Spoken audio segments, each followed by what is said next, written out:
출입문 닫습니다. 닫습니다. 닫습니다.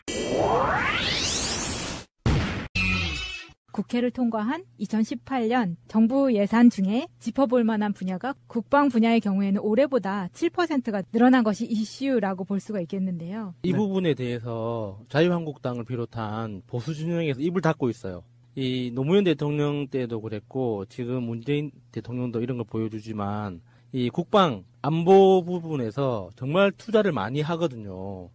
그래서 뭐 자기들이 그런 이야기를 하잖아요. 안보는 뭐 보수다 뭐 이런 식으로 이야기를 하잖아요. 그 말도 안 되는 소리거든요. 정말 해야 될 일을 제대로 하는 이제 이런 모습 중에 하나죠. 지금 사실 국방 예산이 약 7% 증가가 됐는데 2018년도 예산에 네. 이게 사실은 9년 만에 최대 폭이에요. 바꿔 말씀드리면 자유한국당하고 바른정당 애들이 입을 닫을 수밖에 없는 게 자기들이 집권했던 9년 동안은 국방 예산이 노무현 대통령 시절보다 줄었거든요. 아니 국방을 말씀하신 대로 항상 중요하게 생각하는 보수가 왜 그랬을까요? 글쎄요, 그 보수가 페이먼트라는 이야기도 있고 하니까 국방은 빨갱이 얘기만 꺼내면 다 해결되고 걔네들은 국방 문제는 그렇게 퉁치고 나머지 돈은 다 하다가 건설, SOC 좋게 얘기해서 SOC 나쁘게 얘기하면 띵겨먹는 거에 많이 사용을 한 거고요. 그거네요. 주댕이 안보. 주댕이 안보. 그렇지. 바로 그거예요. 그래서 사실 9년 만에 최대 폭으로 상승을 했고요. 제도로서의 민주주의가 흔들리고 구타는 일은 이제 없습니다. 민주주의가 밥이고 밥이 민주주의가 되어야 합니다. 국방 예산에서 가장 포인트가 되는 부분은 몇 가지가 있습니다. 제일 중요한 거는요. 네. 사병 봉급이 오른다는 거예요. 아, 그렇더라고요. 예. 현재 병장 기준으로 올해 21만 6천 원인데요. 내년에 40만 5,700원이니까 거의 2배가 뛰는 거예요. 그 40만 5,700원이면 제 기억에 제가 병장 때 19,000원, 19,000 몇백 원 이렇게 받았던 걸로 기억하거든요. 왜 그래요? 그래요? 예, 그렇게 치면 20배? 예, 거의 20배인데 이상하게 부럽지가 않네요. 저는 그 상병으로 소집 해제됐는데 제대 아니에요. 예, 소집 해제. 예, 예. 방위니까. 예. 상병으로 소집 해제됐는데 저는 이 월급 받아본 기억이 없어요. 그럼 방위는 왜요? 또 공짜로 쓰는 거예요? 공짜로 썼는지 난 그때 그건 당연하게 방위는 그러려니 했는데 그거는 했으니까. 징용 당한 거잖아요. 그렇지. 강제징용. 예. 강제징용 당했는데 월급 없이 살았고요. 방위는 예전에. 그랬는데 지금 안타까운 부분은 그거예요. 사실 이렇게 21만 6천 원에서 40만 5,700원으로 인상됐다는 것도 중요하지만 이게 반드시 필요한 부분이 들어간 이유가 사병들이 예전에는요. 국가에서 국방부에서 사병들에 대한 모든 걸 다 줬어요. 사병이 돈 쓸 일이 없었어요. 심지어는 담배도 줬어요. 예. 술도 주고 담배도 요즘은 주고. 담배 안 줘요? 안 줘요. 돈으로 주는 거예요.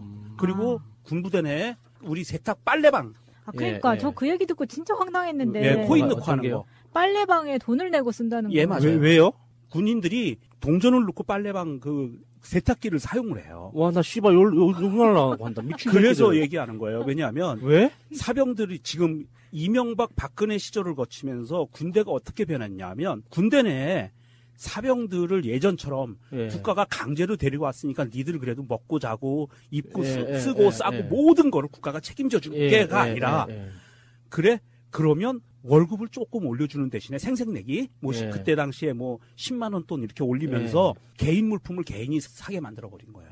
와. 그래서 빨래방이 전 생기고 처음 들었어요, 지금. 그리고 우리 PX 있잖아요. 예. PX가 지금은 PX가 아니에요. 편의점. 편의점이 들어가 있고 그 편의점이 그 우리 지금 시중에서 네. 보는 브랜드 편의점이 GS, 들어가 있다고요? 그런 게 들어가 그런 있고 편의점이 들어가 있어요. 그 편의점 가격이 시중보다 더 비싸요.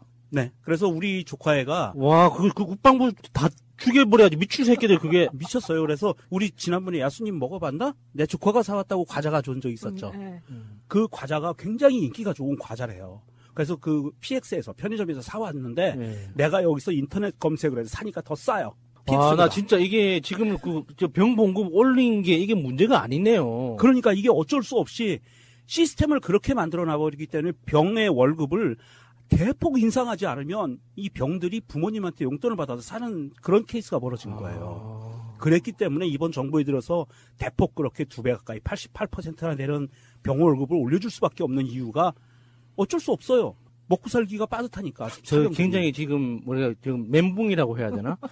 군대에서 상상할 수 없는 그런 이야기를 들어가지고 그러니까. 와 진짜 너무 충격적이다. 그래요. 요즘 그 지난 9년 동안 그렇게 군대가 변질이 됐어요. 그래서 이거는 우리가 뭐 적폐 얘기하지만 이명박근혜가 어떤 짓을 저질렀는지는 앞으로도 두고두고 나와요. 맞아요. 이런 짓들을 계속 해왔어요. 저는 정말 편의점이랑 빨래방은 진짜 파봐야 된다고 생각해요. 예. 충격받았어, 지금 와. 야선이. 충격받았어요?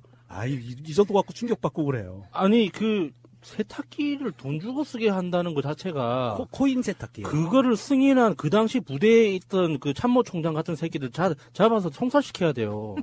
그게 진짜 피를 빨아먹는 짓이잖아요. 그러면 사병들 피 빨아먹는 거예요, 그게.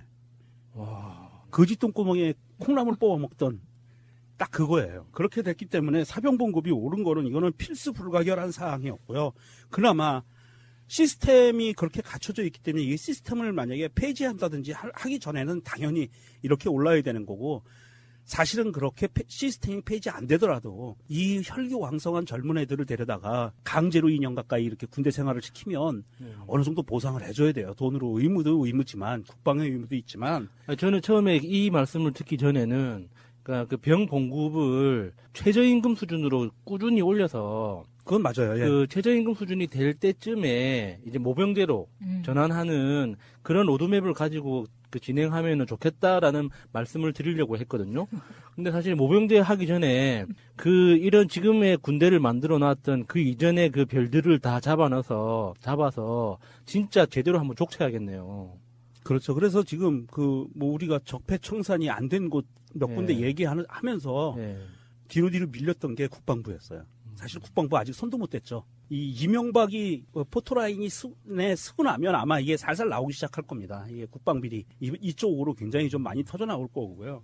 그리고 그 특임여단 관련된 뭐 예산 이야기도 있고 팩3 미사일 제가 이런 패트리어트 팩3 무기를 잘 몰라서 이거 어떤 이야기를 이야기하는 거예요 이게? 사실 패트리어트 팩3 미사일은 적의 탄도미사일 요격 시스템 중에 하나예요. 그러니까 북한이 탄도미사일을 쐈을 때 상공 20km 지점에서 요격하는 미사일인데 말은 많지만 전 세계에 많이 쓰고 있고 미국 제품이고 말은 많아요. 사실 성능에 관해서는. 그러니까 패트리어트라면은 우리가 그 뭐 미사일을 맞추는 미사일 맞아요.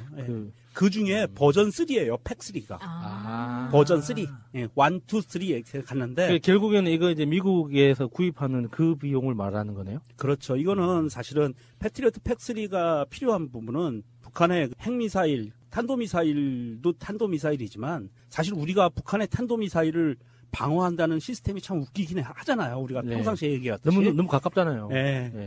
그래서 그 부분은 아니고 제가 보기에는 이 부분은 외교적인 힘이 많이 작용한 구매다라고 봐요.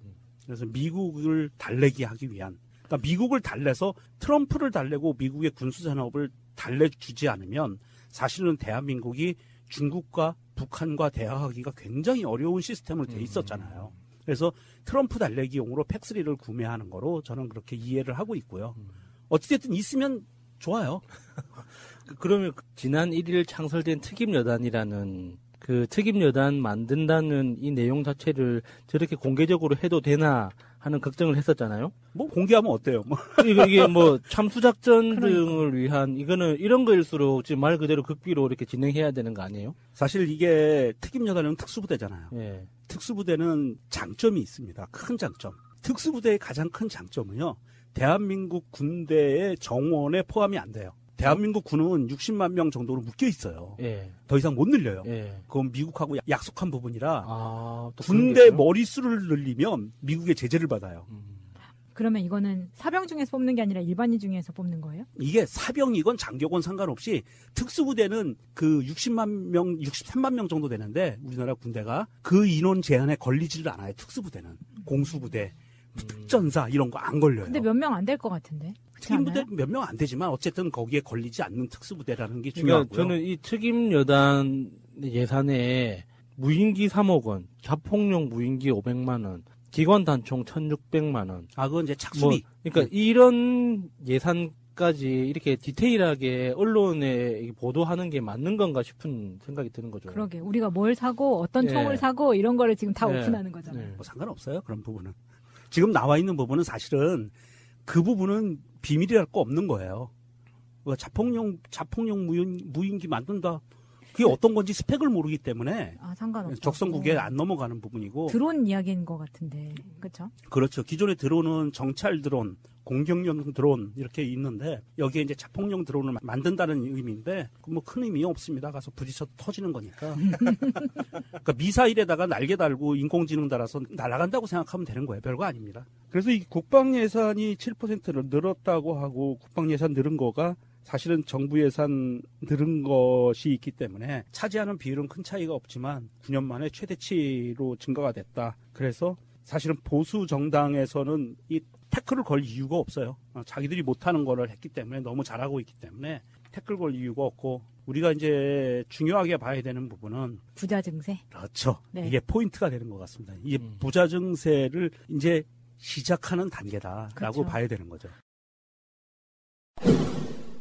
이 부자 증세 중에서도 슈퍼리치 증세. 이걸 해야 조세 형평성을 확보를 하고 복지 재원을 마련하겠다는 이제 문재인 정부의 구상이 이제 시작을 하는 거잖아요. 법인세 과세 표준 3,000원권 초과분 구간을 신설을 하고 최고 세율 현행 22%에서 25%로 높이기로 했다. 3% 더 높이는 거죠.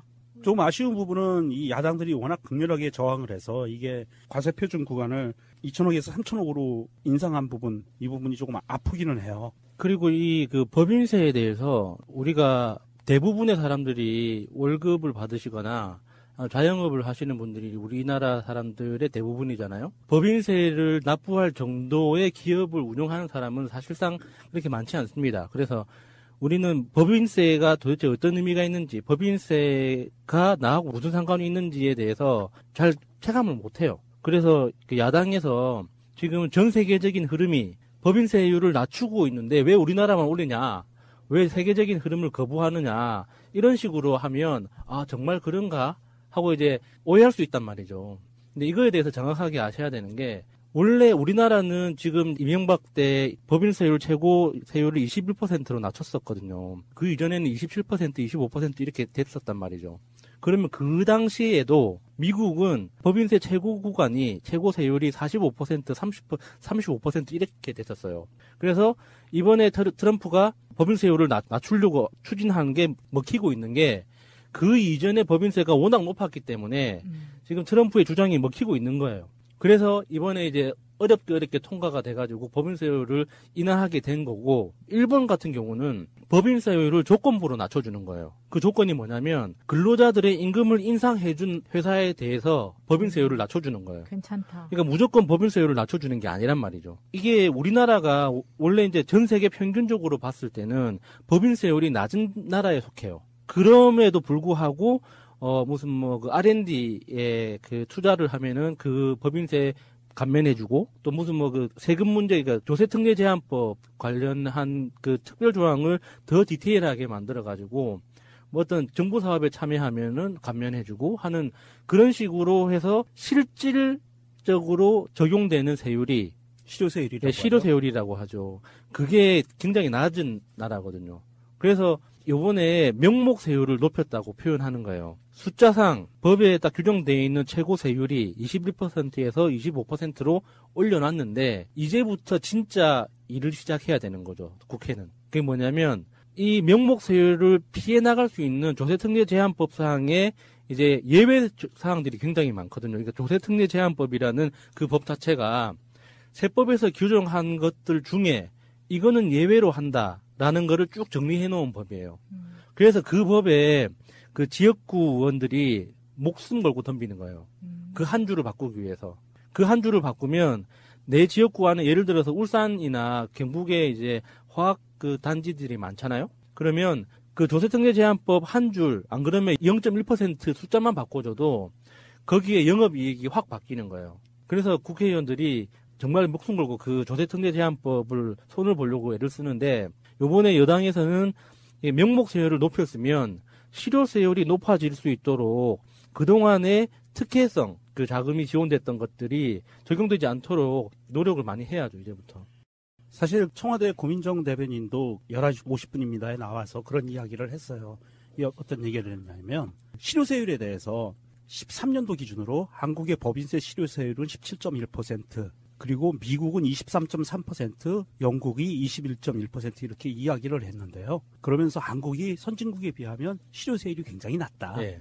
이렇게 이야기했고 실제로 16년도에 보면 정부기관에서 말하는 실효세율도 두 가지로 나와요. 14%, 17% 이렇게 두 가지로 나오거든요. 계산 방식에 약간씩 차이가 있어요. 그래서 그 실효세율을 그 야수님 말대로 실효세율을 높일 수 있는 방법을 그 강구하는 게 가장 중요하고요. 그게 실효세율이 높아져야만 이게 부자 증세에 효과가 나타나는 거죠. 그렇지 않고 여전히 감면 혜택을 많이 준다고 하면 명목세율을 올린 거에 대한 효과가 전혀 나오지 않는 거고요. 그렇게 되면 욕만 먹고 실제 이익을 취하지 못하는 어떤 그런 상황에 빠지게 돼요. 그렇기 때문에 욕을 먹으려면 물론 그 욕을 먹는다는 거는 아주 이 증세에 해당되는 아주 부자들이 욕하겠죠. 네. 예. 욕을 먹으려면 확실하게 욕을 먹어라. 면목세율 높이고 실효세율도 높일 수 있는 방법을 강구해서 최소한 뭐 영국이나 이런 선진국에 비슷하게 수준에 따라갈 수 있게 세율을 높여줘야 그 다음에 다른 소리를 못해요. 그러니까 이게 법인세율이 높으면 기업에 부담이 된다. 우리가 이렇게 명목상 딱 들으면 무슨 말인지 이해가 되죠.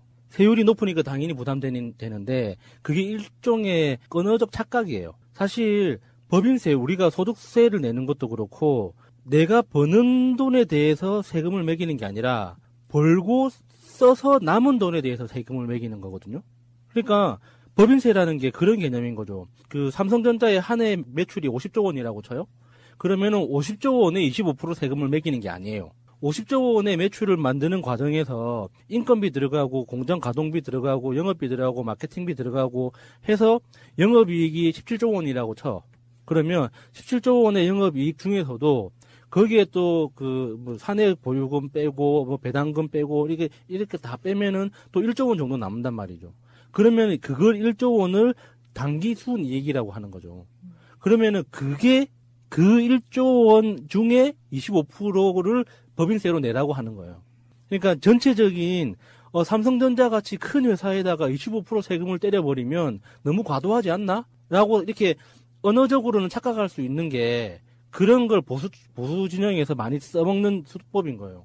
25%나 세금 내고 어떻게 살란 말이냐 그런 거죠. 근데 실제로는 그 단기 순이익에 그러니까 이것저것 다 떼고 차 떼고 포 떼고 남은 돈을 벌고 남은 돈 중에 그 몇 퍼센트를 법인세로 내는 건데 돈을 못 벌잖아요.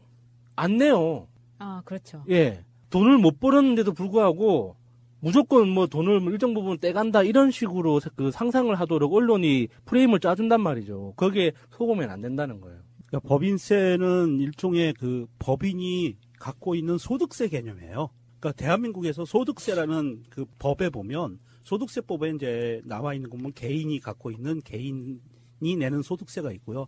매월 월급에서 떼어가죠. 월급쟁이들은. 갑근세, 갑종 근로소득세, 소득세거든요. 그리고 기업은 1년에 한 번 정산을 해서 소득세를 내요. 법인세를 내는 겁니다. 그런데 소득이 발생하지 않으면, 수익이 발생하지 않으면 안 내요. 예. 안 내거나 뭐 그래요. 조금 내거나. 그래서 창업가들의 꿈이 법인세를 내보는 거예요. 이제 막 회사를 시작하는 창업가들은 법인세를 내고 싶어도 돈을 못 버니까 낼 기회가 없는 거예요. 그래서 맞아요. 한 번이라도 영업이익을 달성해서 100만 원이라도 좋으니 법인세 한번 내보고 싶다. 그래서 법인세 납부한 해에 그 회사 내부적으로 파티하고 막 그러거든요. 대한민국에서 법인세를 제일 많이 내는 회사가 어딜까요? 삼성전자겠죠. 그렇죠. 제드래곤. 삼성전자가 법인세를 지금 2017년에 납부한 것을 보면 2조 2천억 원 정도를 냈어요. 아, 삼성그룹 전체적으로요? 삼성전자. 아, 전자가요? 예. 삼성전자가 계열사가 많잖아요. 예. 예. 삼성전자가 그룹이잖아요. 예. 예. 삼성전자가 낸 게 그만큼 되고요. 2조 2천억 정도가 되는데 실제로 삼성전자가요. 4년, 5년 전만 해도요. 4조 원을 넘게 냈었어요. 근데 왜 이렇게 줄었어요? 언론에서는 매출 부진이라고 하는데 삼성전자 매해 매출을 갱신하고 있거든요. 장난 아니죠, 지금. 네, 매출은 갱신하고 있는데 왜 줄었느냐? 이게 감면 혜택이 많이 들어가는 거예요. 실질세율이 떨어졌다는 얘기죠. 그래서 반토막 난 거죠. 내는 세금이. 얼마나 좋겠어요? 저희같이 돈 못 버는 법인들은 꼬박꼬박 세금을 내고 있는데 삼성 같은 데서 많이 내줘야죠. 그러면 이게 보통 이제 작은 회사들은 법인세를 조금이라도 내려고 아둥바둥해요. 왜냐하면 그게 이제 회사의 수익 구조를 볼 때 굉장히 중요하거든요. 세금을 내는지 안 내는지를 볼 때. 말도 언론에서 부자 증세라고 하잖아요. 사실 증세 절대 아닙니다. 원상복귀. 원래 내야 될 돈을 그동안 안 내고 여러 가지 편법으로 안 내고 있었던 거지 예전에 없던 그 세목을 만들어 가지고 증세를 하는 게 아니거든요. 그렇죠. 예. 그래서 부자 증세라는 이런 프레임도 조심해야 되는 거죠. 그리고 또 하나는 이제 그 소득세율 인상이 과표가 5억 원 초과 고소득자는 40에서 42%로 인상되고요. 이제 이거는 법인이 아닙니다. 42% 내고 싶어요. 저도요. 나도. 나 45%도 괜찮아. 3억 원 초과 5억 원 이하 구간은 38에서 40%로 2% 올라갑니다. 그래서 부자들에 대해서 돈을 아주 많이 버는 슈퍼리치들에 대해서 그만큼 이제는 사회적인 기여를 할 수 있는 시작이 됐다. 이분들은요, 38% 내던 거 40% 내더라도 좀 아깝기는 하겠지만 타격 안 가요. 문제 안 생깁니다. 네, 저희 새날 애청자분들 중에서 3억 이상 받으시는 분들 참고하시고요. 넘어가도록 하겠습니다. 예산안 처리를 위해 여야가 처음 합의한 본회의 시간은 어제 오전 11시였습니다. 그런데 자유한국당은 얻은 게 없다는 당내 반발에 부딪혀 본회의 불참으로 돌아섭니다. 자유한국당이 예산 부수 법안과 예산안에 대해서 의총을 하고 있고 그래도 함께 하는 것이 더 낫지 않겠느냐. 본회의는 오후 9시로 연기됐고 자유한국당은 의총을 열어 일종의 지연 전략을 펼칩니다. 예정된 시간을 또 1시간 넘긴 시각, 한국당은 결국 본회의 불참을 선언합니다. 본회의를 참석 안 하기로 했습니다. 로텐도를 가서 우리의 성명서 발표하고 구호 외치고. 결국 한국당이 빠진 채 예산 부수 법안부터 처리됩니다. 재석 177인 중 찬성 133인, 반대 33인, 기권 11인으로서 법인세법 일부 개정 법률안에 대한 수정안은 가결되었음을 선포합니다. 정작 한국당 의원 100명만 참여해 반대표를 던졌으면 부결되는 결과였습니다. 소식을 들은 한국당 의원들은 본회의장으로 몰려와 항의했습니다. 제1야당이 들어오지도 않았는데 우리가 지금 이걸 이렇게 진행하시면 어떻게 됩니까? 난 그런 거 본 적이 없어요. 오늘 아침 11시부터 개의를 했지 않습니까? 의원총회를 하실 시간이 아침 11시부터 밤 9시까지면 몇 시입니까? 정식으로 이건 사퇴하라! 본회의는 다시 30분간 정회됩니다. 들어가서 예산안에 대해서 반대 토론에 임할 것입니다. 그래서 우리가 왜 2018년도 정부 예산을 반대빼기 할 수 없는가를 역사의 기록에 반드시 남겨야 된다는 것이 제 소신입니다. 한국당 의원들의 릴레이 반대 토론 끝에 오늘 새벽 12시 30분 예산안 표결을 시작했습니다. 2018년도 예산안에 대한 수정안은 가결되었음을 선포합니다. 예산안 표결에 불참한 한국당 의원들은 피켓 시위로 예산 정국을 마무리 졌습니다.